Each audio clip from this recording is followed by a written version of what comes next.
क्या होगा अगर मैं आपसे कहूं कि आने वाले समय की सबसे बड़ी जंग मिसाइलों, तेल या गैस की नहीं बल्कि सोने की है और इस जंग में सबसे आगे खड़ा है चीन।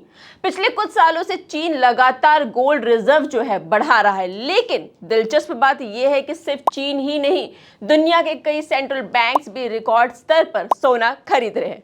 अब सवाल यह है, क्या चीन को अमेरिकी डॉलर पर भरोसा नहीं रहा? क्या दुनिया धीरे धीरे अमेरिकी डॉलर से दूरी बना रही है फिर वो सिर्फ एक निवेश नहीं बल्कि आने वाले 20-30 सालों की सबसे बड़ी आर्थिक रणनीति है?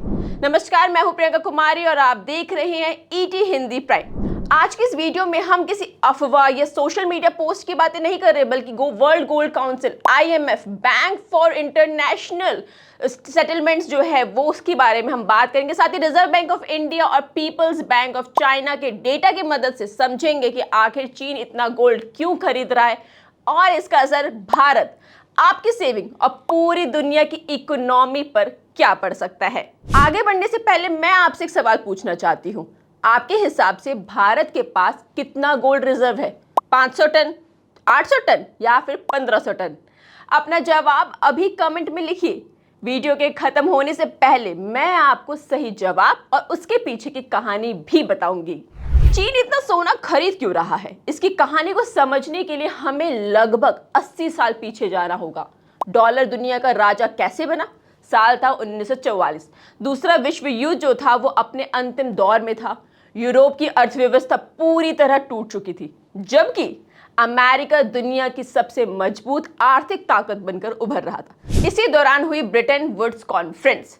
यही तय होता है कि दुनिया की जो ज्यादातर करेंसी है वो अमेरिकी डॉलर से जुड़ी होगी और अमेरिकी डॉलर की कीमत गोल्ड से। मतलब अगर किसी देश के पास डॉलर है तो वह अमेरिका से गोल्ड लेने का दावा कर सकता था। यहीं से डॉलर सिर्फ अमेरिका की करेंसी नहीं रहा बल्कि पूरी दुनिया की भरोसे की करेंसी बन गया। लेकिन यह व्यवस्था ज्यादा समय तक चल नहीं पाई। 1971 में अमेरिकी राष्ट्रपति रिचर्ड निक्सन ने घोषणा कर दी कि अब डॉलर को गोल्ड में कन्वर्ट नहीं किया जाएगा। इतिहास इस घटना को निक्सन शॉक के नाम से भी जानता है। उस दिन के बाद से डॉलर की कीमत गोल्ड से नहीं बल्कि दुनिया के अमेरिका के भरोसे पर तय होने लगी और यही भरोसा पिछले 5 दशकों से डॉलर की सबसे बड़ी ताकत बना हुआ है। लेकिन क्या ये भरोसा हमेशा ऐसा ही रहेगा? यहीं से शुरू होती है चीन की कहानी। चाइना आखिर कर क्या रहा है? अगर हम पिछले कुछ सालों का जो डेटा है वो देखें तो एक दिलचस्प तस्वीर सामने आती है। वर्ल्ड गोल्ड काउंसिल के अनुसार साल 2022 में दुनिया भर के सेंट्रल बैंक्स ने लगभग 1136 टन सोना खरीदा। यह 1950 के बाद का सबसे ऊंचा वार्षिक स्तर पर है, जो बढ़ती महंगाई, वैश्विक अनिश्चितताओं के बीच गोल्ड पर बढ़ते भरोसे को दिखाता है। 2023 में भी सेंट्रल बैंक्स ने 1000 टन से ज्यादा गोल्ड खरीदा और इन खरीदारों में सबसे चर्चा चीन की हुई। पीपल्स बैंक ऑफ चाइना ने नवंबर 2022 के बाद लगातार कई महीने तक अपने गोल्ड रिजर्व बढ़ाए। आज चीन के आधिकारिक गोल्ड रिजर्व जो है वो लगभग 23,000 टन के आसपास है। लेकिन यहाँ एक बात समझना बहुत जरूरी है।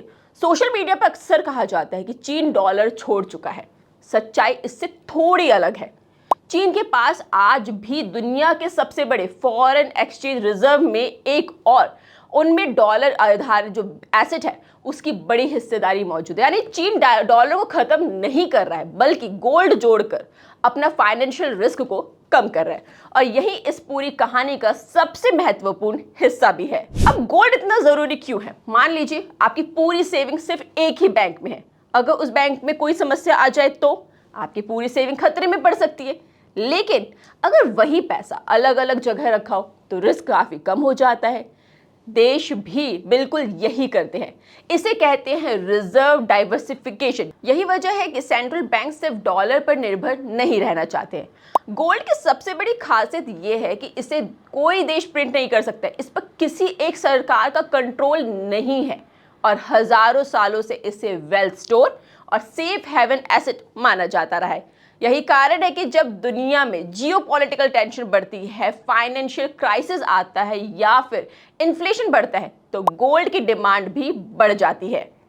रूस यूक्रेन के बाद ये बात और साफ हुई। पश्चिम देशों ने रूस के लगभग $300 बिलियन के विदेशी मुद्रा भंडार को फ्रीज कर दिया था उस घटना के बाद कई देशों ने अपने रिजर्व मैनेजमेंट पर दोबारा विचार करना शुरू किया। अब सवाल सिर्फ रिटर्न का नहीं है, सवाल था सबसे सुरक्षित एसेट कौन सा है। अब सबसे बड़ा सवाल, क्या डॉलर का अंत शुरू हो गया है? जवाब है नहीं, कम से कम अभी तो नहीं। आईएमएफ के कोफिर डाटा के अनुसार दुनिया के फॉरेन एक्सचेंज रिजर्व्स का सबसे बड़ा हिस्सा आज भी अमेरिकी डॉलर में है, लेकिन दूसरी तरफ गोल्ड की हिस्सेदारी धीरे धीरे बढ़ रही है। यानी दुनिया डॉलर को रिप्लेस नहीं कर रहा है, बल्कि अपने रिस्क को डाइवर्सिफाई कर रहा है। दिलचस्प बात यह है कि सिर्फ चीन ही नहीं, भारत की अपनी गोल्ड जो स्ट्रेटेजी है वो भी लगातार मजबूत हो रही है। आरबीआई की एनुअल रिपोर्ट 2023-24 बताती है कि मार्च 2024 तक भारत के पास 822.10 गोल्ड रिजर्व थे। वहीं पर रॉयटर्स की 31 मई 2024 की रिपोर्ट के अनुसार आरबीआई ने बैंक ऑफ इंग्लैंड की वॉल्ट से 100 टन से ज्यादा सोना भारत को में वापस मंगवाया, जो 1991 के बाद पहली बार इतना बड़ा जो गोल्ड का हिस्सेदारी है। ये सिर्फ एक सिंबॉलिक कदम नहीं था, इसने ये संकेत दिया कि भारत न सिर्फ गोल्ड खरीद रहा है, बल्कि अपने स्ट्रेटेजिक एसेट्स को अपने कंट्रोल में भी रखना चाहता है। यानी दुनिया की जो बदलती आर्थिक परिस्थितियों को देखते हुए भारत भी अपनी रिजर्व स्ट्रेटेजी को मजबूत कर रहा है। तो अगली बार जब आप सुने कि चाइना ने फिर गोल्ड खरीदा, तो इसे सिर्फ गोल्ड मार्केट की एक नॉर्मल खबर मत समझेगा। हो सकता है यह आने वाले समय की सबसे बड़ी आर्थिक रणनीति का संकेत हो, क्योंकि सेंट्रल बैंक्स कभी भी अरबों डॉलर के जो फैसले होते हैं वो भावनाओं में नहीं लेते, वे दशकों आगे की सोच कर फैसला लेते हैं। और शायद इसीलिए दुनिया का सबसे पुराना एसेट आज फिर दुनिया की सबसे बड़ी आर्थिक बहस के केंद्र में है। अब आखिर में उस सवाल का जवाब, अगर आपने कमेंट में भारत की गोल्ड रिजर्व का अनुमान लगाया था तो सही जवाब है करीब 880 टन। 22 जून 2026 की रिपोर्ट के अनुसार आरबीआई के पास 880.53 मैट्रिक टन गोल्ड है। यही वजह है कि भारत भी धीरे धीरे अपने गोल्ड होल्डिंग्स को मजबूत कर रहा है। अगर आपको ये एनालिसिस पसंद आया हो तो कमेंट में जरूर बताएं और इसे ज्यादा से ज्यादा शेयर करें। और अगर आप भी स्टॉक, म्यूचुअल फंड या फिर इकोनॉमी, बिजनेस और ग्लोबल अफेयर्स पर ऐसे ही गहरे रिसर्च बेस्ड एनालिसिस पसंद है तो ईटी हिंदी प्राइम की बाकी वीडियोस भी जरूर देखें।